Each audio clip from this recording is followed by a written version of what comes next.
Morning students, जैसे कि कल अपनों ने डिस्कस किया था कि आज आपका जो हम नई सीरीज लेके स्टार्ट कर रहे हैं अपने थीसिस पैटर्न पहले आपको कराया जाएगा 2019 एसएससी का। तो 3 मार्च शिफ्ट 1 से स्टार्ट कर रहे हैं अपने। आपको पता होगा एसएससी प्री के अंदर 25 क्वेश्चन आते हैं। हर क्वेश्चन को बहुत अच्छे तरीके से आपको समझना है, जल्दबाजी बिल्कुल भी नहीं करनी, बहुत आराम से समझते हुए क्वेश्चन सॉल्व करने हैं। तो पहला क्वेश्चन देखिए, इसके अंदर क्या लिखा हुआ है कि x माइनस वाई की वैल्यू है 4, एक्स वाई दे रखा है 45, आपको वैल्यू बतानी है x cube minus y cube. अब आप देखो कि अगर इस क्वेश्चन को ध्यान से देखें तो इस क्वेश्चन में 2 अननोन है तो 2 इक्वेशन है, तो क्वेश्चन को आप वैल्यू पुट करके क्वेश्चन सॉल्व कर सकते हैं। अगर आप देखोगे ऐसे 2 वैल्यूज अगर जिनका डिफरेंस है 4 और मल्टीप्लाई करें 45, तो कौन कौन से ऐसे नंबर हो सकते हैं? 9 और 5, क्योंकि 9 इंटू 5 45 होता है और 9 में से 5 माइनस करने पर आपको जो रिजल्ट मिलेगा वो कितना मिलेगा? 4। इसका मतलब आपका जो आंसर आएगा वो आंसर आएगा 9 का क्यूब माइनस 5 का क्यूब। 9 का क्यूब क्या होता है? 7 to 9 माइनस 1 to 5। 29 में से 25 गए 4, 7 में से 1 गया 6। ये हो गया आपका ऑप्शन नंबर, आपका आंसर। अगर इसी क्वेश्चन को दूसरे तरीके से करना हो,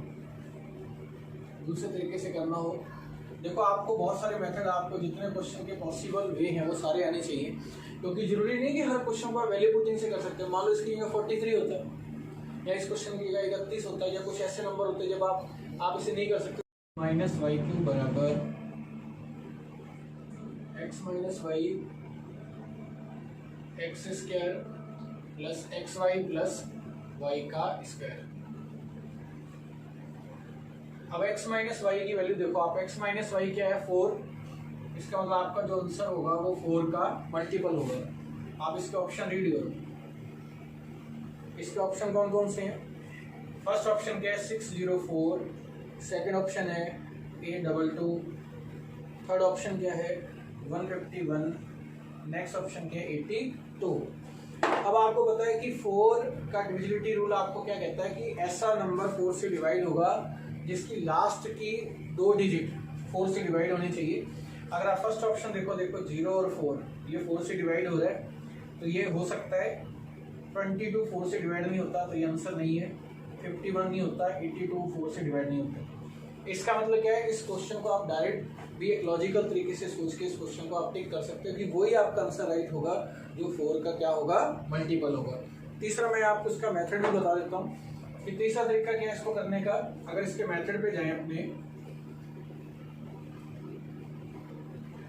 हमें पता है कि x cube minus y cube जो होगा वो आपका x minus y x square plus x y plus y का स्क्वायर होगा। आपको पता है कि ये x माइनस वाई का होल स्क्वायर और ये वाला जो नंबर है माइनस का 2xy आएगा, यहाँ से प्लस का xy चाहिए तो यहाँ अपने क्या ऐड कर देंगे? 3xy। अब आप सोचो कि x माइनस वाई का जो रिजल्ट है वो कितना है? 4। ये कितना हुआ? 4 का स्क्वायर प्लस 3 इंटू xy कितना हुआ? 45। 4 ये कितना हो गया? 16 प्लस ये नंबर हो गया आपका 135। अगर आप ऐड करोगे तो रिजल्ट कितना हुआ? 151। आंसर हो गया 604। अगर आपको मेथड से करना है तो भी आप क्वेश्चन इस तरीके से कर सकते हैं। देखो क्वेश्चन नंबर सेकंड जो है ट्रिग्नोमेट्री से रिलेटेड है। 6 tan a की वैल्यू दे रखी है 5। आपसे क्वेश्चन पूछा है 8 sin a minus 4 cos a upon cos a plus 2 sin a।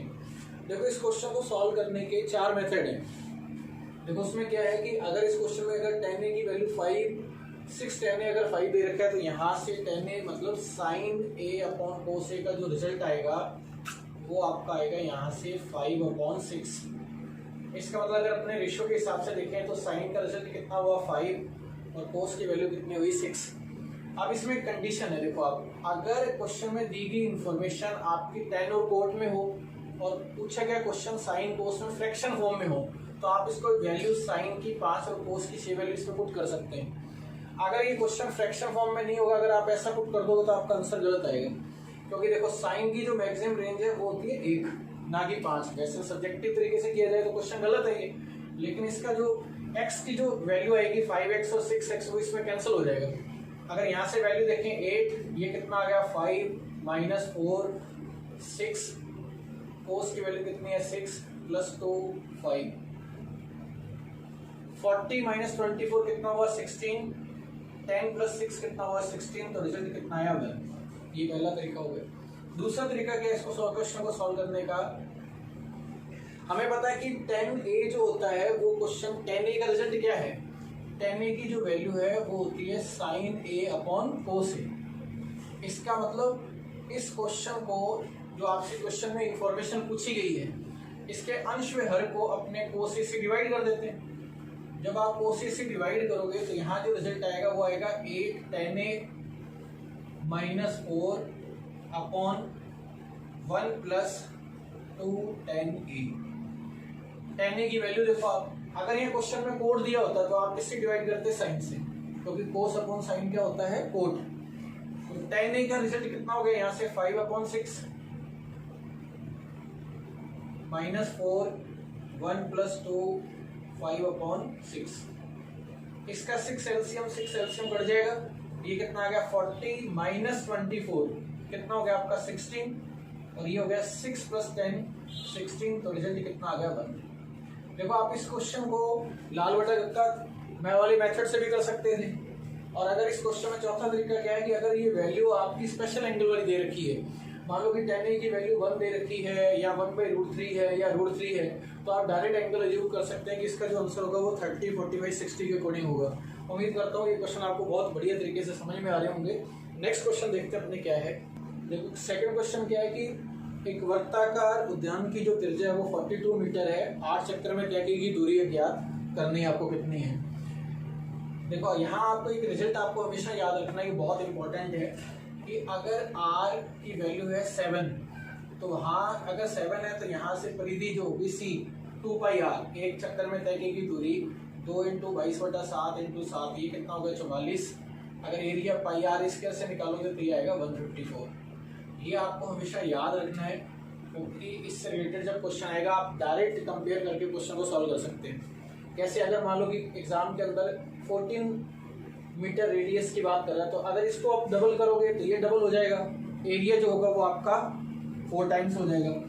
अगर इस क्वेश्चन के अकॉर्डिंग देखें, देखो 7 मीटर अगर रेडियस है तो इसका जो एक चक्कर में तय की दूरी कितनी है 44। यहाँ से 7 × 6 42, मतलब 6 गुना पे बात हो रही है, तो इसका मतलब 44 × 6, यहाँ रिजल्ट आएगा 44 × 6, और 8 चक्कर में तय की दूरी, ये 8 चक्कर में तय की दूरी × 8, इसका मतलब आपका जो रिजल्ट होगा वो रिजल्ट होगा 44 × 48 के अकॉर्डिंग। अब देखो इस क्वेश्चन में क्या है, सबसे इंपॉर्टेंट बात क्या है कि आपको क्वेश्चन को पूरा सॉल्व नहीं करना होता है एग्जाम के अंदर। आपको ये देखना है कि कई अप्रोच है, आप लास्ट डिजिट से क्वेश्चन सॉल्व कर सकते हैं, लास्ट 2 डिजिट से क्वेश्चन का आइडिया लगा सकते हैं, क्वेश्चन किसका मल्टीपल है उससे आइडिया लगा सकते हैं। अब इस क्वेश्चन में देखो अप्रोक्सीमेशन से क्वेश्चन सॉल्व कर सकते हैं। जैसे आपको ये पता लग गया कि 8 × 4 32, हमें ये कंफर्म हो गया कि क्वेश्चन के अंदर हमारा जो आंसर होगा उसके लास्ट के अंदर 2 आएगा। अगर इसके अप्लाई करें यहाँ तो इसके अकॉर्डिंग ये वाला ऑप्शन गलत, ये वाला ऑप्शन गलत, या तो आपका आंसर ये है या फिर आपका आंसर ये है। अब एक आइडिया लगाओ इससे कि अगर 44 और 48 में देखें तो 44 के अंदर 11 भी आ रहे हैं, इसका मतलब आपका जो आंसर होगा वो 11 का मल्टीपल होगा। 11 क्या कहता है कि अल्टरनेट वैल्यू का अगर आप सम करो, देखो आप इनके सम का जो डिफरेंस है वो 0 या 11 होना चाहिए। यहाँ कितना आया 3 और यहाँ कितना आया 3, इसका मतलब ये आंसर हो सकता है। यहाँ अप्लाई करें तो ये कितना आ गया 10 और यहाँ कितना आया 4, इन दोनों का अंतर है 6, इसका मतलब ये आंसर कभी भी नहीं होगा। बिना कैलकुलेट किए भी आप इसका आंसर बता सकते हैं कि इसका जो आंसर। नेक्स्ट क्वेश्चन देखिए आपका, नेक्स्ट क्वेश्चन टाइम वर्क से रिलेटेड है। A, B और C अलग अलग एक काम को 24, 15 और 12 दिन में पूरा करते हैं। B और C ने कार्य शुरुआत किया और 3 दिन के बाद काम छोड़कर चले गए। रिमेनिंग वर्क A कितने दिन में कंप्लीट करेगा। सबसे पहले A की बात करें, A कंप्लीट काम को कितने दिन में पूरा करता है। A करता है आपका 24 दिन में, B कर रहा है इसे 15 दिन में सी कर रहा है 12 दिन के अंदर। टाइम वर्क में सबसे इंपॉर्टेंट जो यहाँ इसके बाद का स्टेप है, आपको ऐसा नंबर अज्यूम करना है, टोटल वर्क ऐसा लेना है जो 24 का गुणज हो, 15 का गुणज हो और 12 का गुणज हो। मल्टीपल की बात कर रहा हूँ, तो इसका मतलब सबसे पहले आप इसका लो एलसीएम। अगर 24, 15 और 12 की बात करें तो इसका एलसीएम कितना हुआ 120। इसका मतलब ये तीनों मिलकर 120 काम कर रहे हैं।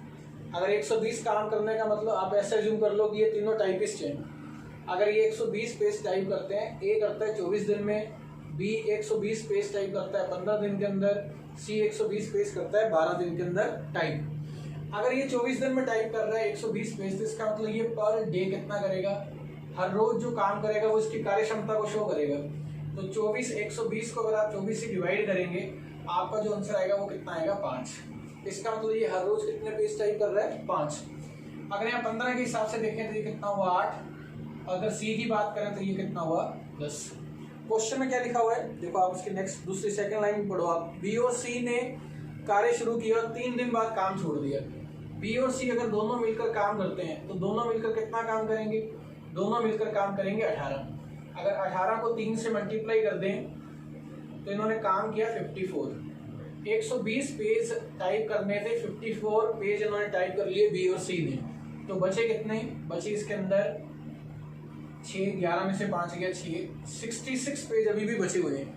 ये काम किससे करवाना है आपको, ये काम करवाना है आपको ए से। ए हर रोज कितना काम करता है, ए हर रोज काम करता है 5।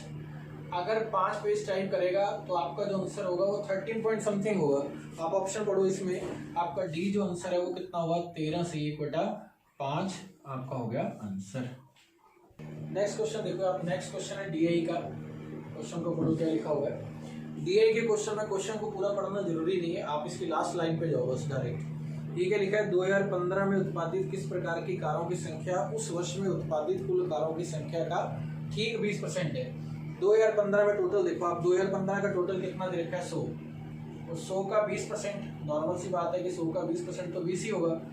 अलग अलग मॉडल दे रखे हैं, ऑप्शन के अकॉर्डिंग ई, ए, डी और बी का 2015 चेक करो कि 20 किस में आ रहा है। अगर अपने बात करें कि इन चारों ऑप्शनों में ई ऐसा है जो कौन से नंबर को शो कर रहा है 20 को, तो ये आपका डायरेक्ट आंसर हो गया, आपका आंसर हो गया ई। नेक्स्ट क्वेश्चन पे देखिए, नेक्स्ट क्वेश्चन देखिए आप। नेक्स्ट क्वेश्चन आपका प्रॉफिट लॉस से रिलेटेड है। एक व्यक्ति एक वस्तु को उसके क्रय मूल्य से 10% कम पर बेचता है। देखो 100 रुपए की वस्तु को अगर सीपी की बात करें 100, 10% कम में बेचता है मतलब 90 में सेल करता है। फिर इसने सेकंड इन्फॉर्मेशन दी, अगर ये 332 अधिक में बेचता तो उससे लाभ 20% होता। इसका मतलब अगर 20% प्रॉफिट में जाएगा तो ये किस में जाएगा 120 में। इन दोनों में चेंजेस क्या है देखो, अगर रेशो में बात करें तो 30 रेशो जो है वो आपका 332 के बराबर है। क्वेश्चन में लिखा है वस्तु का आरंभिक विक्रय मूल्य ज्ञात करना, स्टार्टिंग वाला ये वाला 90 रेशो की वैल्यू पूछी आपसे। तो 90 रेशो की वैल्यू निकालने के लिए आपको पता है कि ये जो नंबर होगा वो कितना मल्टीप्लाई होगा इंटू 3।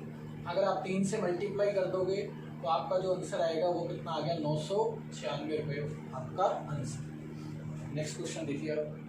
देखो नेक्स्ट क्वेश्चन है आपका नंबर सिस्टम है, बोर्ड मास से रिलेटेड। इसमें लिखा है यदि प्लस का अर्थ है माइनस, माइनस का मतलब है प्लस, इनटू का मतलब है डिवाइड और डिवाइड का मतलब है इनटू, तो आपको रिजल्ट बताना है कि 42 minus 12 into 3 plus 8 divide 2 plus 15 upon 8 into 2 minus 4 plus 9 divide 3।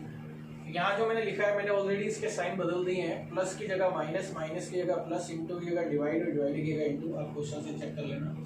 देखो सबसे पहले बोर्ड मास रूल के अकॉर्डिंग अगर अपने बात करें, बोर्ड मास ये कहता है कि सबसे पहले आप ब्रैकेट्स को ऑफ, डिवीजन, मल्टीप्लिकेशन, एडिशन और सब्ट्रैक्शन को सॉल्व करो। अब इसमें ब्रैकेट और ऑफ तो नहीं है, तो सबसे पहले सॉल्व किसे करेंगे, डिवीजन को। सबसे पहले डिवीजन को सॉल्व करेंगे इन दोनों में। अब आप चेक करो कि यहाँ जो नंबर लिखेंगे वो लिखेंगे 42 प्लस ये कितना हुआ 4 माइनस डी के बाद सेकेंड नंबर पे किससे सॉल्व करेंगे, मल्टीप्लिकेशन को 16 माइनस 15 अपॉन 4 प्लस 4 माइनस ये कितना होगा 27।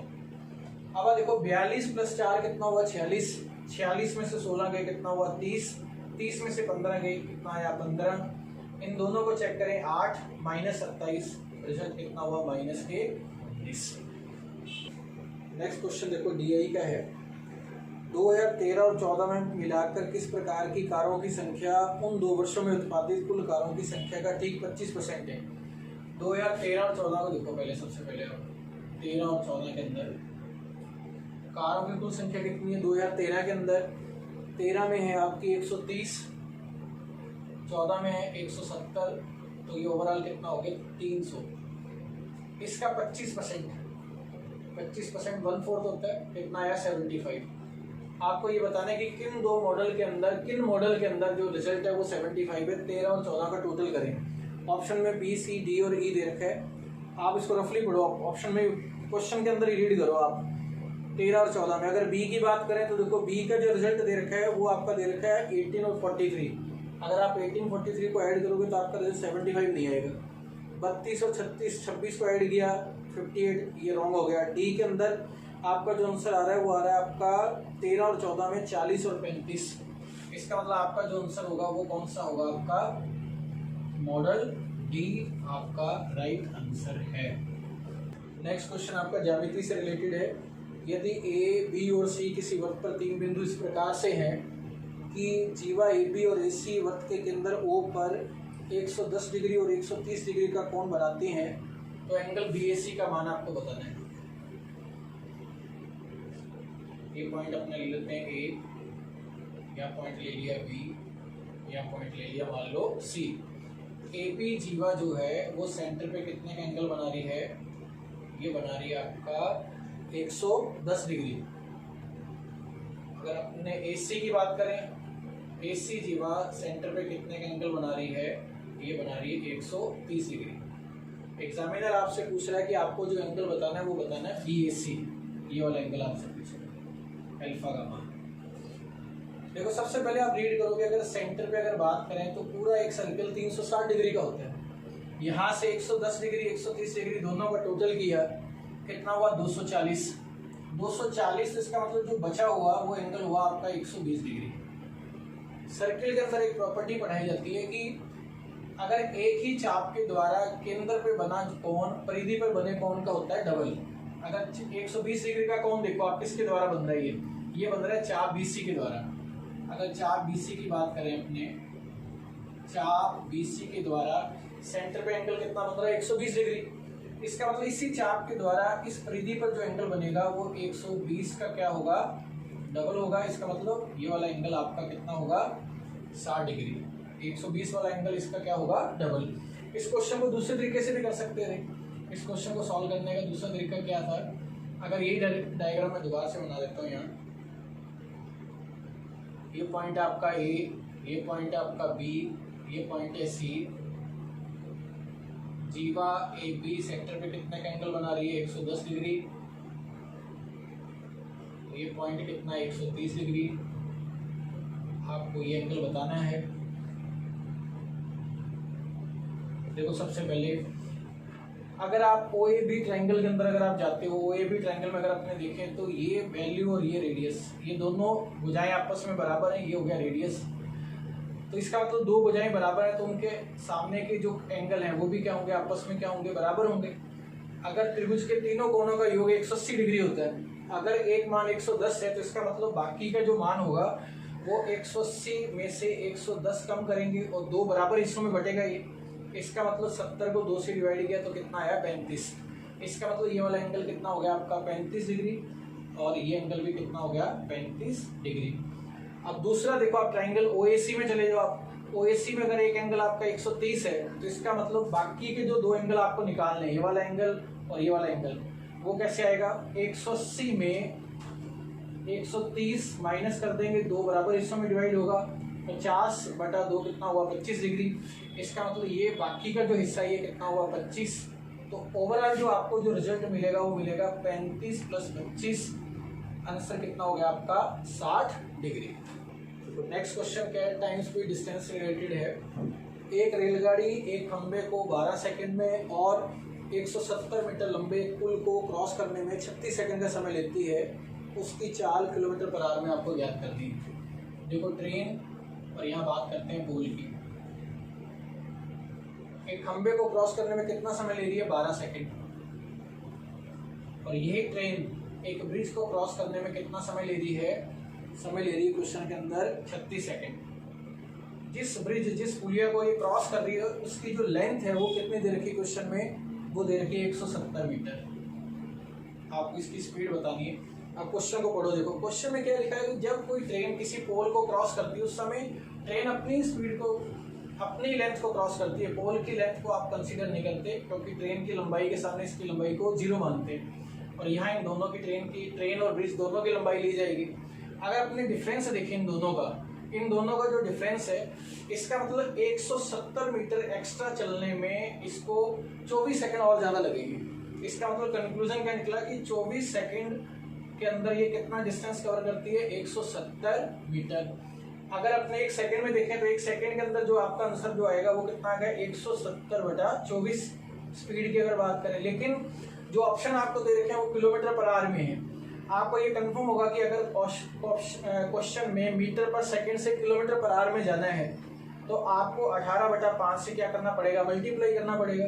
तो 18/5 से अगर अपने मल्टीप्लाई करें तो ये देखो, ये 6 से कट गया, ये 6 से कट गया। अब ध्यान से देखो आप, 5 × 4 20, 1 0 इससे कैंसिल हो जाएगी, बचा यहाँ 2। 17 × 3 51 का अगर आप आधा करोगे आपको जो रिजल्ट मिलेगा वो मिलेगा 25.5 किलोमीटर पर आवर। ये हो गया आपका आंसर। नेक्स्ट क्वेश्चन देखो आप। नेक्स्ट क्वेश्चन रेशियो टॉपिक से है।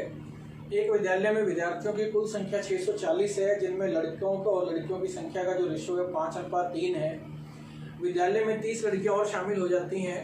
आपको ये बताना है कि लड़के कितने शामिल होंगे इसके अंदर जब से ये रेशियो जो है वो बदलकर 14:9 हो जाता है। बहुत इजी सा क्वेश्चन है। देखो बॉयज और गर्ल्स का जो रेशियो है वो कितना दे रखा है क्वेश्चन के अंदर? वो दे रखा है 5:3। देखो 5:3 अगर इनका टोटल करें तो 8 रेशियो हुआ। ये किसके बराबर है? 640 के बराबर। एक इकाई का मान देखें तो कितना हुआ? यहाँ से 80। इसका मतलब बॉयज की जो संख्या है वो 5 ना होकर यहाँ कितनी दे रखी है? इसका मतलब 400। 80 से मल्टीप्लाई करेंगे तो यहाँ कितना हुआ? 240। अब इसके अंदर बॉयज भी आ रहे हैं और गर्ल्स भी आ रहे हैं, लेकिन गर्ल्स की संख्या आपको दे रखी है। गर्ल्स कितना एडमिशन लेती हैं इसके अंदर? 30 लड़कियां और आती हैं इसके अंदर। 30 लड़कियां और आएंगी तो ये रिजल्ट कितना हुआ? 270। अब बॉयज और गर्ल्स का जो रेशियो है वो रेशियो चेंज होकर बन जाता है 14:9 में।